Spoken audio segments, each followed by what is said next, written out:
Welcome to Mystery Bible as we continue to study the life of Abraham, the father of faith. We are learning a lot that the Bible does not talk about, utilizing the book of Yasher, Jubilee, and other sources that are out there to give us a fuller picture as to what was taking place at the time of Abraham's life and at a specific moment.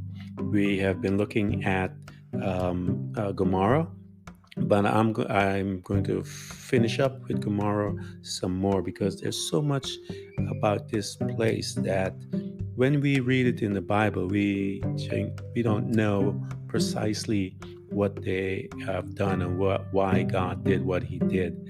But when you look at the other sources and you get a picture of the corruptness in this town, these people were amazing. We are going to look a little closer into the book of Yasher, and we are going to continue to study. And I know last week what we did, we just basically had stopped at the Hedrod's situation, but there's more, and I want to bring that picture to you so that you can truly get a picture as to why God said enough, and these cities and these surrounding cities were destroyed by brimstone, fire and brimstone. And it is believed by science, as I've mentioned many times, that was a comet that broke up as it entered into the Earth atmosphere and destroyed Sodom and Gomorrah and the area around there. We talked about how beautiful this place was. We talked about how corrupt, we've been talking about how corrupt it is. And we will see a little more of this corruptness because Eliezer came there. It is not documented in the Bible that he came. Actually, he came on behest of Sarah. She wanted to find out how Lot and his family was doing, and he came into into Sodom and Gomorrah in that area, and they took him to court. And the way he got out of the situation was really beautiful. It was just a man of wisdom. So we will be right back after this message, and we will continue the study of Sodom and Gomorrah and why they got destroyed. And then we are going to move on into the life of Abraham because there's a couple of incidents happened. He's still 99.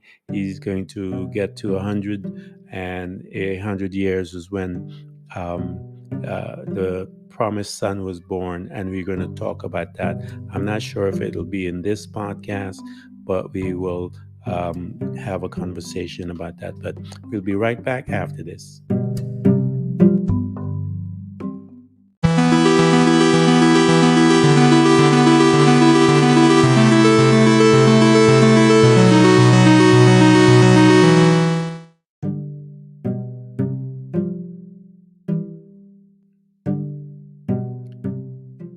Welcome back to Mystery Bible. We have been looking at Abraham's life. We just finished up on the study or the other information about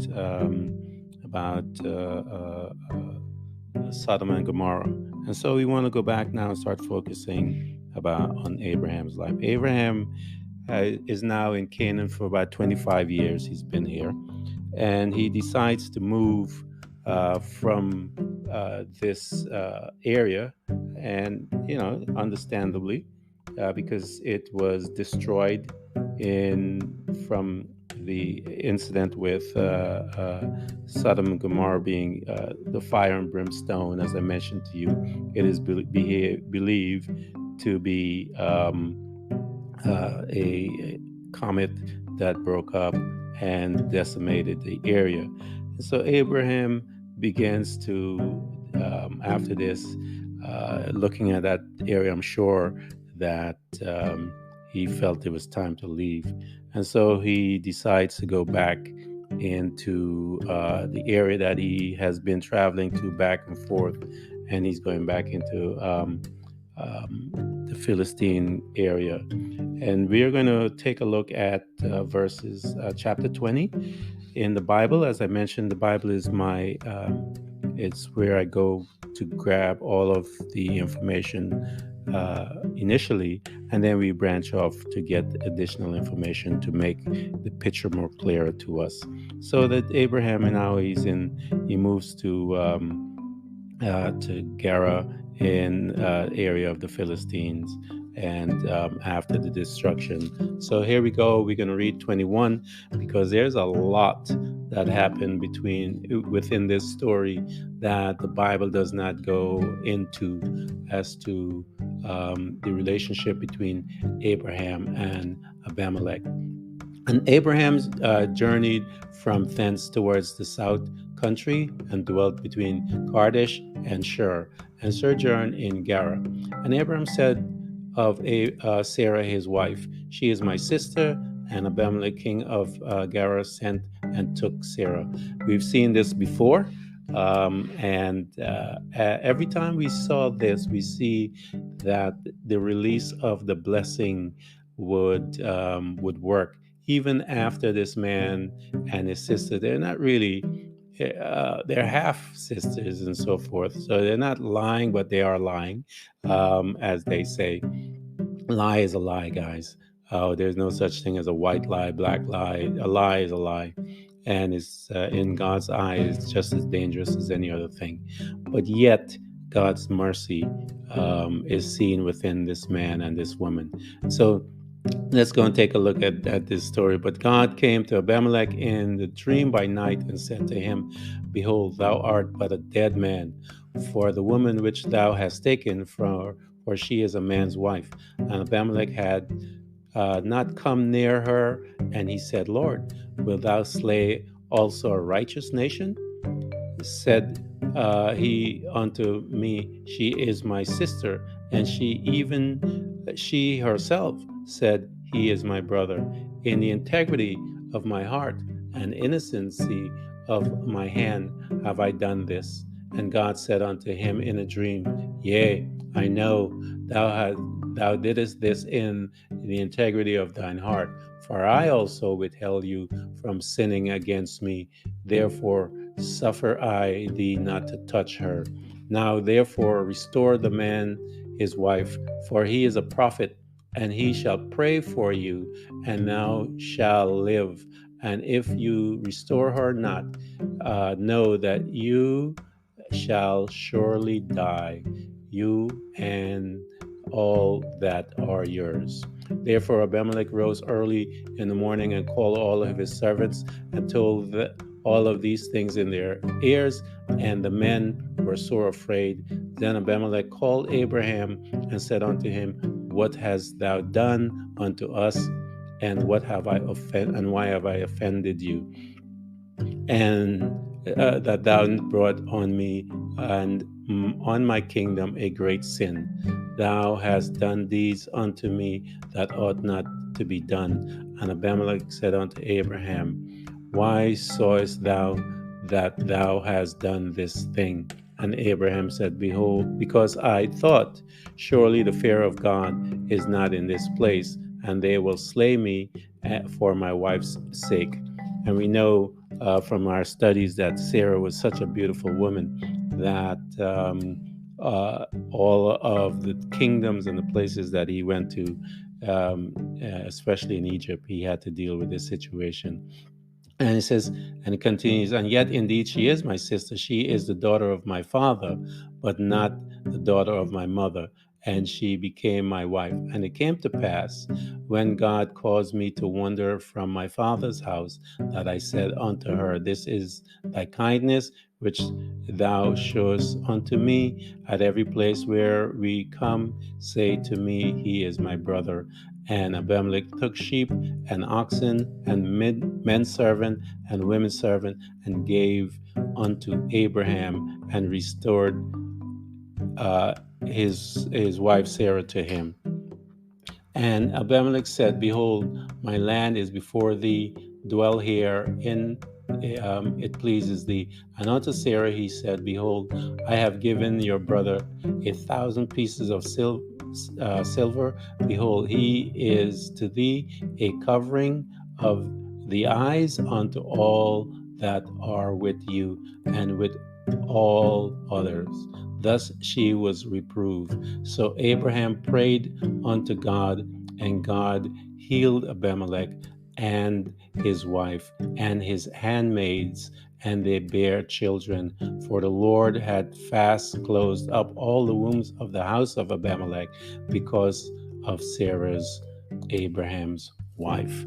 So we see that as a result of this lie, that or half truth, as they say, we see that she is his sister, and he explained to Abimelech how they came up with this story, and how things came about and why things came about.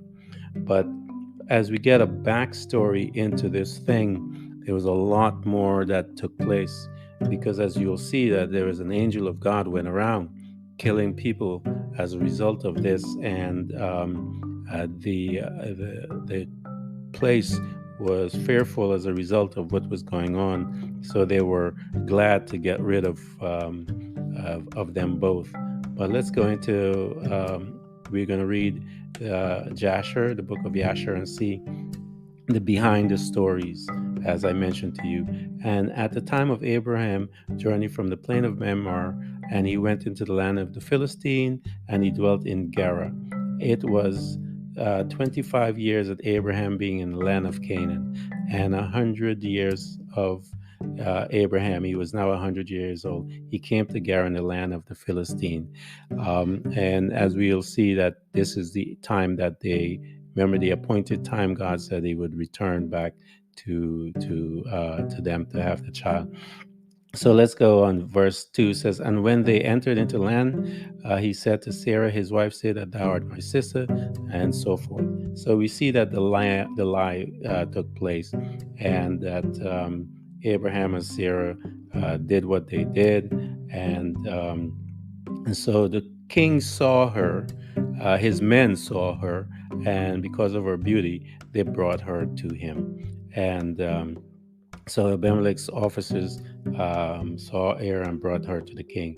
And Sarah came to the house of Abimelech, and the king saw that Sarah was beautiful, and she pleased him exceedingly.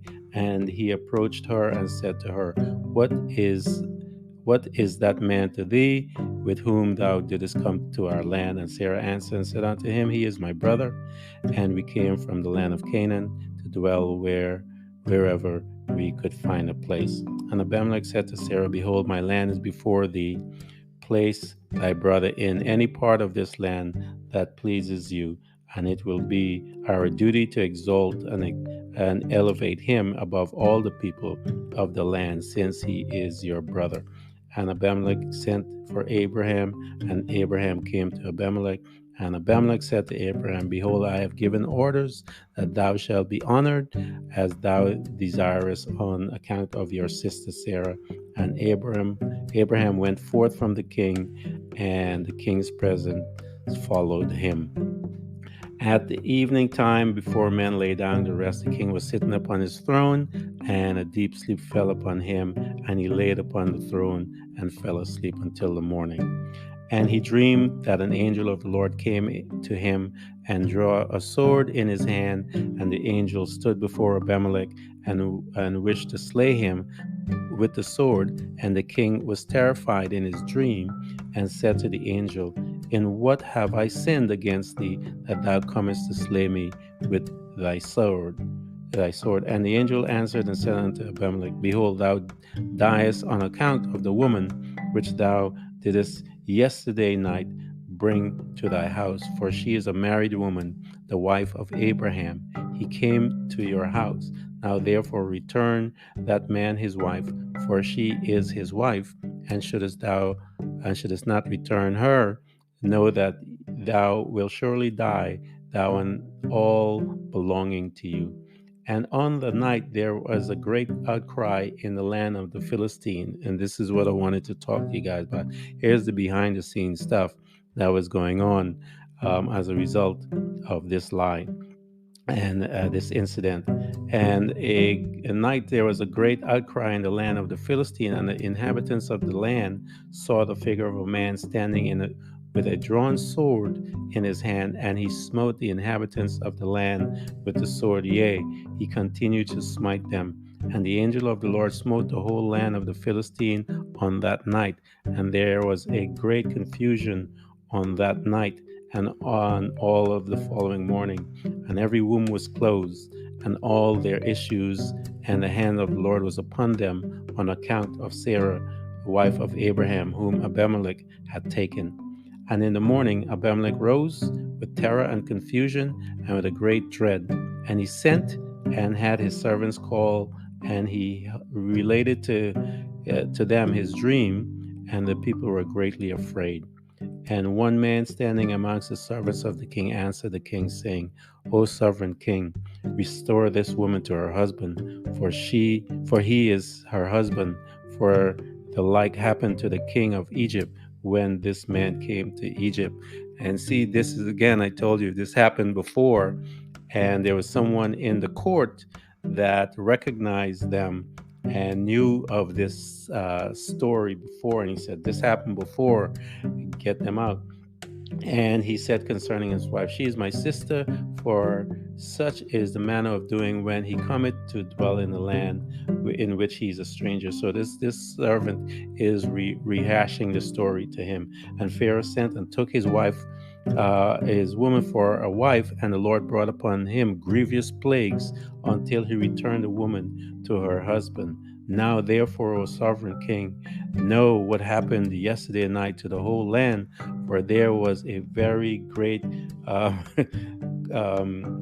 pain and lamentation.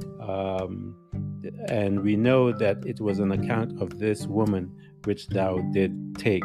Now therefore restore this woman to her husband, lest it should befall us as it did the Pharaoh king of Egypt and his subjects, and that we may not die. And Abimelech hastened and called, and had Sarah called, for she came before him. And he and had Abraham called also, and they came before him. And Abimelech said to them, what is this work you have been doing, in saying, you are my brother and my sister, and I took this woman for a wife? And Abraham said, behold, because I thought I should suffer death on account of my wife. And Abimelech took flocks and herds of men, servants and maidservants, and 1,000 pieces of silver, and he gave them to Abraham, and he returned Sarah to him. So we see that this blessing that I keep telling you guys, and I'm not studying it yet. I'm going to get there, but every Christian, the Bible tells us we are to partake in that. And when I'm going to bring that to study is when I want to bring it when in the incident with Jacob and Esau and so forth. At that, when that blessing was released by faith, and as a result, Esau and his brother relationship severed. But in time, I will get to there. But we are seeing that this man is being blessed as a result. And Abimelech said to Abraham, behold, the whole land is before thee. Dwell in it wherever thou choose. And Abraham and Sarah his wife went forth from the king's presence with honor and respect, and they dwelt in the land, even in Gerar. And all the inhabitants of the land of the Philistine and the king's servants were still in pain through the plague which the angel had inflicted upon them a whole night on account of Sarah. And Abimelech sent for Abraham, saying, pray now for thy servant to the Lord thy God, that he may put away this mortality from amongst us.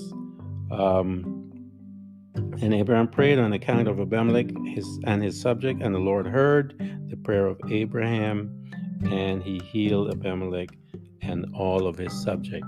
And the Bible goes into what he healed them of. There were all kinds of, the women were barren and all of the different things as a result of this encounter. So we see that here they are away from what happened with the area with Sodom and Gomorrah. They came to back to Egypt, the land of the Philistine. A servant was there that remembered or knew of what happened before with the first Pharaoh, and we studied that. So in the next episode, what we're going to do is pick up, because this is where Sarah gets pregnant, and we are going to trace how they did it so that you and I can get our promise. I actually wrote a book called The Blueprint of Faith, and it is actually based on this incident with Sarah and Abraham, how they obtained their promise. And when we get back, in the next episode, we're going to read their story. We're going to read how it came about. And then what we're going to do, we're going to take a sidebar. And the sidebar, you and I are I'm going to walk you through the steps or the process by which they gained their promise as God. And so as you and I follow this pattern, that you and I will also receive our promise that we get. So I want to thank you for coming by and visiting me and just entertaining me by being a listener and subscribers. I thank you to all those that are supporting me. And again, I tell you, this is to help me with just studying and buying books, for I do buy a lot of those books and so forth, so that I can bring a better picture to you guys. But it's also helping me personally as well. And I thank you so much for it. And I pray for you guys every day.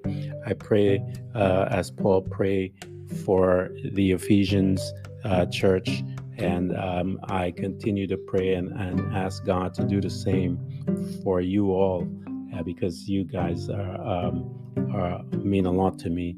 And this is Paul's prayer, and I pray this for you every morning. Then I get to God.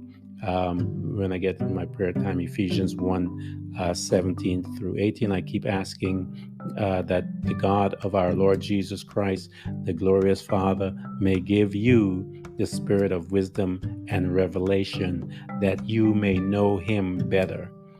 I pray that the eyes of your understanding may be enlightened, in order that you may know the hope to which he has called you, the riches of his glory, inheritance in his holy people, and his incomparably great power for us who believe, that the power that is same mighty strength he might exert when he raised Christ from the dead.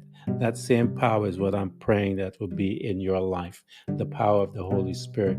And so I come every morning before God, and I lift up all my subscribers, all those that are listening to this podcast, because you mean that much to me. And I want you guys to get to know God. I want you to get to know my Lord Jesus Christ and the Holy Spirit, the power that guides my life.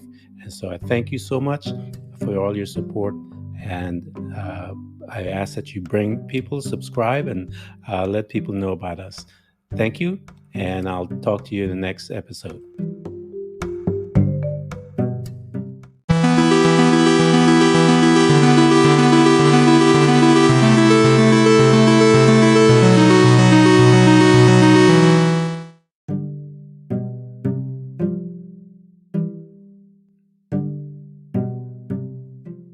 Welcome back to Mystery Bible.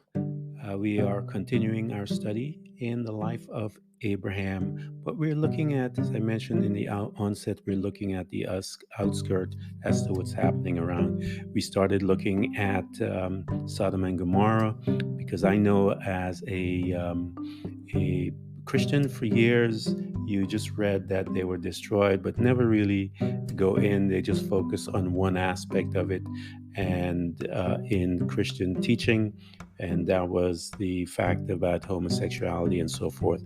But there was a lot more going on with this culture that God eventually had to judge it. And so I wanted to continue on that. We went over the story about Hadad's encounter with them. But in the book of Joshua goes into a lot more, and 19. So we're going to continue chapter 19.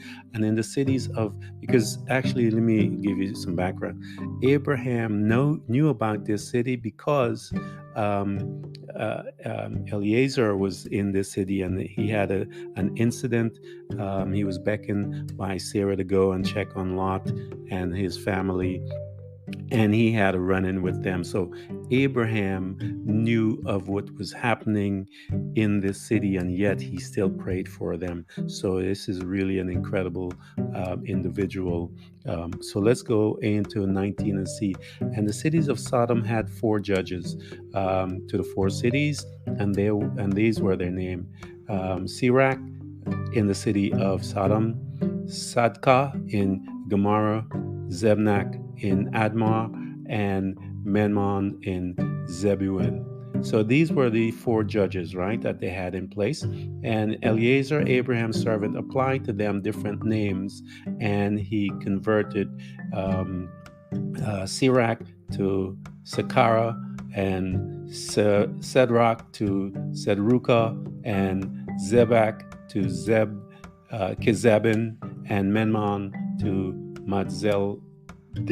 Let me explain to you why he did that. He changed all of them based on his encounter with them, and he changed his name from in Setkara in Gomorrah, Zedbak in Admah, and Menmon in Zebulun.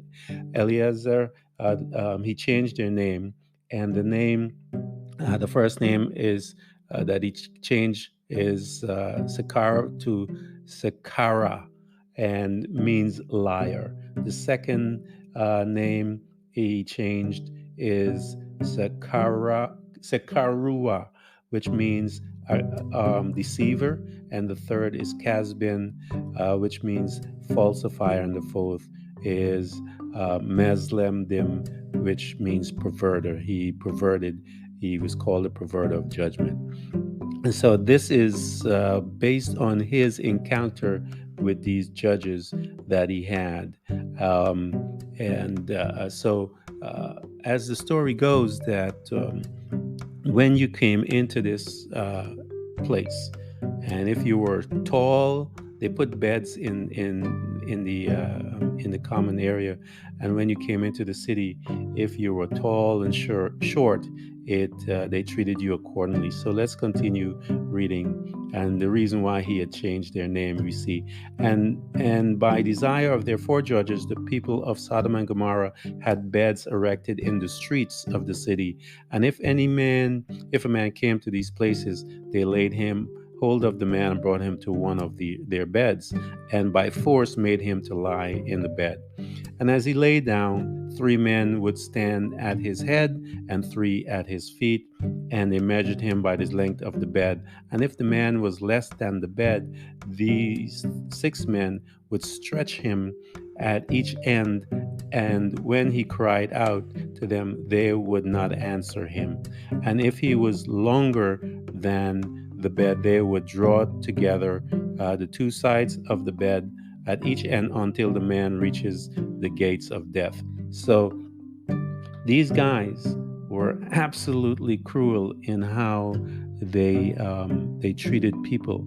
As I mentioned, when these 3 men would stand at the feet and one at the head of the bed, and if they will actually try to stretch that man, they would pull at his limbs until he he's crying, and until they feel, to get to the length of the bed.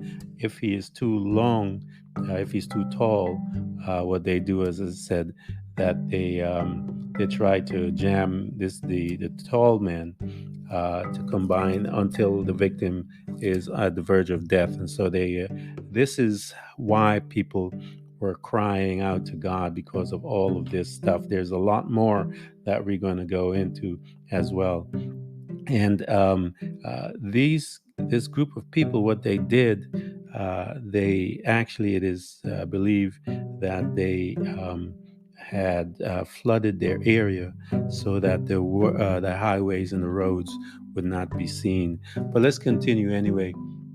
And if he was longer in the bed, it says that they would draw together the two sides of the bed at each end until the man had reached the gates of death. And if he continued to cry out to them, they would answer him, saying, "Thus shall it be done to a man that comes into our land." And when men heard all these things that the people of the city of Sodom did, they refrained from coming. And so again, these guys, I've never known all of these different things that they did. You know, these men, everyone would try their best to not to enter this gate because as they enter, there is surely not going to make it out. They said that they believe, as I mentioned, they believe that they flooded all the highways with water so that the roads of the city were destroyed and that no one can come their way. But whoever came in there, they said these people were they hated, they envied the birds and everything. They actually ate the birds out to extinction. All of these things that these people did in Sodom and Gomorrah. So again, as I mentioned, there's a lot more going on here than what is covered within Genesis. So as we continue, we'll see the picture as to how corrupt these people were. And when a poor man came to their land, they would give him silver and gold and cause a proclamation in the whole city not to give him a morsel of bread to eat.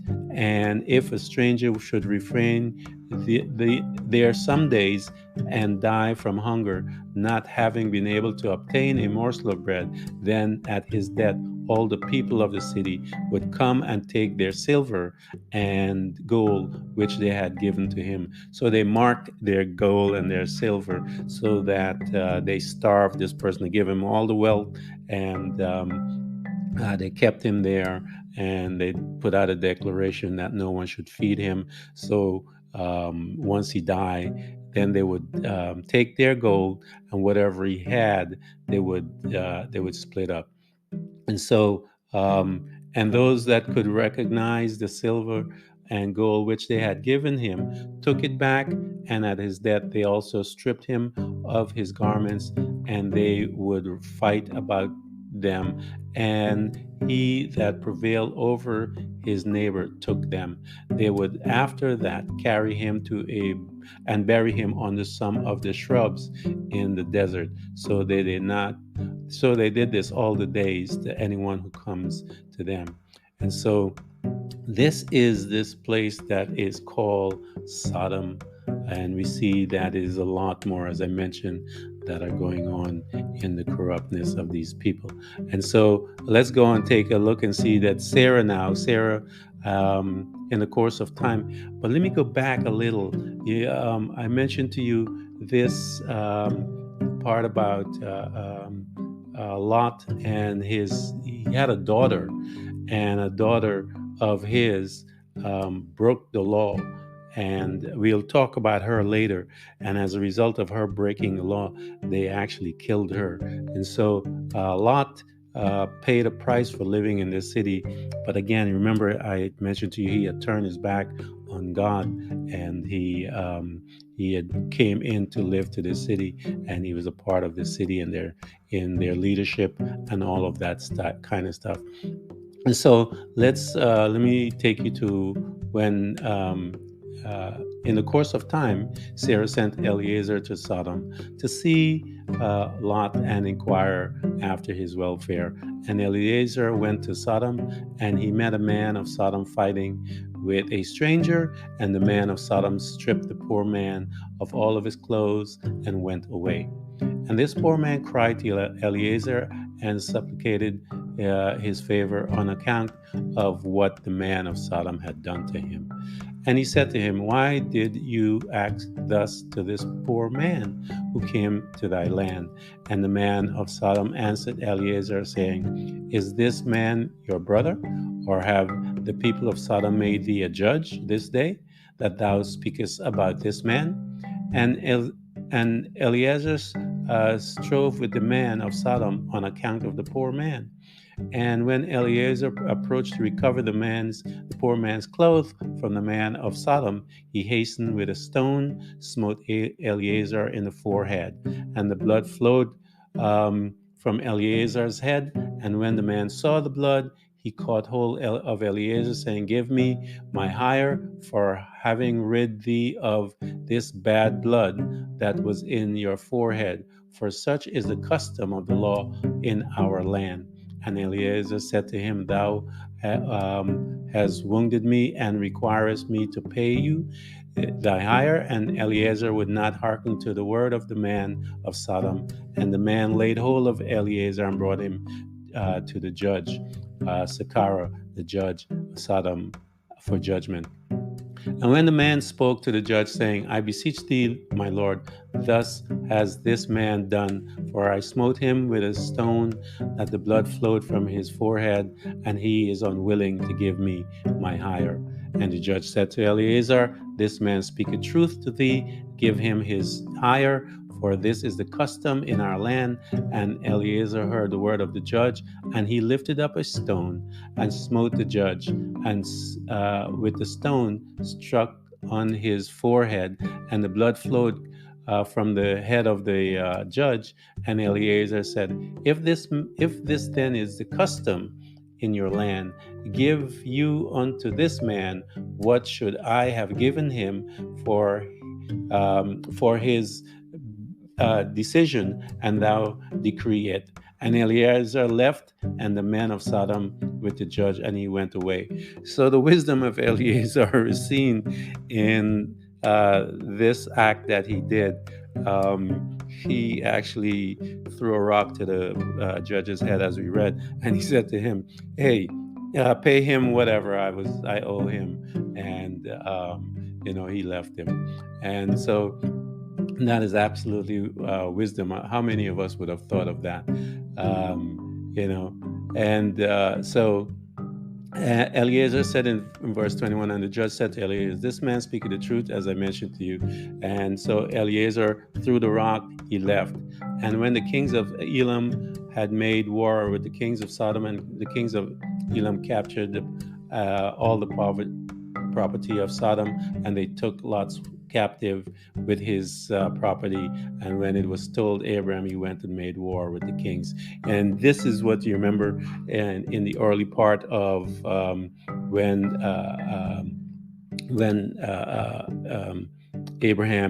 Abram took the men, and he went and he rescued Lot and so forth. So Lot had a daughter there. And as I mentioned to you, the custom of Sodom was that if you give any man any bread or anything, you will die. You're not supposed to feed him. And one day, this poor man came into the city, and they had did what was done. They gave him all the wealth, and but it said that Lot's daughter, Pelethia, the daughter of Lot, saw the man laying in the street starving with hunger, and no one would give him things to keep him alive, and he was just upon the point of death. And her soul was filled with pity on account of the man, and she fed him secretly with bread for many days, and the soul of this man was revived. For when she went forth to fetch water, she would put the bread in the water pitcher, and when she came to the place where the poor man was, she would take the bread from the pitcher and give it to him to eat. So did she many days. And all the people of Sodom and Gomorrah wondered how this man could bear starvation for so many days. And they said to each other, "This can only be that he eats and drink, for no man can bear starvation for so many days, or live as this man has, without even his countenance changing." And 3 men concealed themselves in the place where the poor man was stationed, to know who it was that brought him bread to eat. And we know, as her custom, when she came and they saw her, the 3 men saw her, and they saw what she did, and it said that they then After they saw her, it says, and the three men went out of the place when they had concealed, and they seized her and the bread, and which was the poor man's hand. And they took her and brought her before their judges, and they said to them, thus did she do, and it is she who supplied the poor man with bread. Therefore he did not die at the time. Now therefore declare to us the punishment due to this woman for having transgressed our law. And the people of Sodom and Gomorrah assembled and kindled a fire in the street of the city, and they took the woman and cast her into the fire, and she was burned to ashes. And in the city of Admah there was a woman to whom they did the like. So they have done this before, guys. We see that they are doing this to people. Um, Lot's daughter wasn't the only one. We see that also they did the same thing to another woman. And this is the behavior, and it continues to how these men behaved. And eventually, as I mentioned to you, God has to come and he judges them. And so when Lot leaves, we know the story of Lot's wife becoming a pillar of salt, but we don't know why. I've heard all kinds of service and sermons about the fact that her heart was there and all of those things. And but this book goes into why her heart was there. And so let's take a look and see why her heart was there as the angels came to them, the two witnesses came, the two men, sorry, men that came to judge. They said, and he said that they will leave. And the angels laid hold of Lot, the hand of Lot, and upon his wife, and upon the hands of his children, and all belonging to them. And they brought him forth and set him at the city. And they said, to Lot, escape for thy life, and he fled, and all belonging to him. Then the Lord rains upon Sodom and Gomorrah and all these cities brimstone and fire from the Lord out of heaven. And I told you guys about that. It's believed that a comet was broken up and thus caused all the fire and brimstone as it fell on that area. And he overthrew the cities, all the plains of the inhabitants in the city, and that which grew upon the ground. And Ador, the wife of Lot, looked back to see the destruction of the city, for her compassion was moved on account of her daughters who remained in Sodom, for they did not go with her. So we know then that the couple of other daughters that he had, that Lot had, other than these two and other than the one that was had died, that he had family there. And because of their family choice in staying there, it tells us that the wife had compassion. She was concerned about her children. And because of that, the Bible tells us that she became a pillar of salt, because the order was that go, run, do not look back. And even in that sense, they disobeyed the word of God, and as a result, she turned into a pillar of salt. So that's where what happened to her. And as a result, I wanted to take you guys and let you know that as a result of this, we know that Lot and his daughters, they stayed in a cave, and they actually thought when they came out and they saw the destruction, they actually thought that the whole world had destroyed and the whole place was that way. And because of that, they came up with a scheme to get their fathers drunk. These two daughters came up with a scheme to get him drunk, and which they did. And the eldest, got him drunk the first night, and she gave birth to a son. She got pregnant, and she called him Moab. And we know that uh, he is the father of the Moabites unto this day. And the younger called her son Ben Amin, and he is the children of the Ammons unto this day. So that's where the descendants of her Lot came into play and how they are today. What we'll do is take a break. We're going to come back.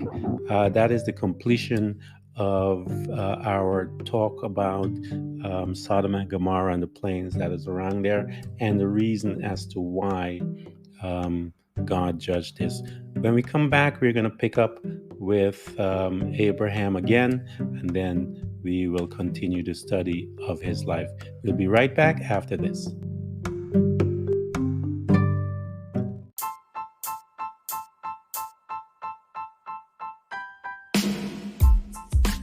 Thank you for listening to Mystery Bible.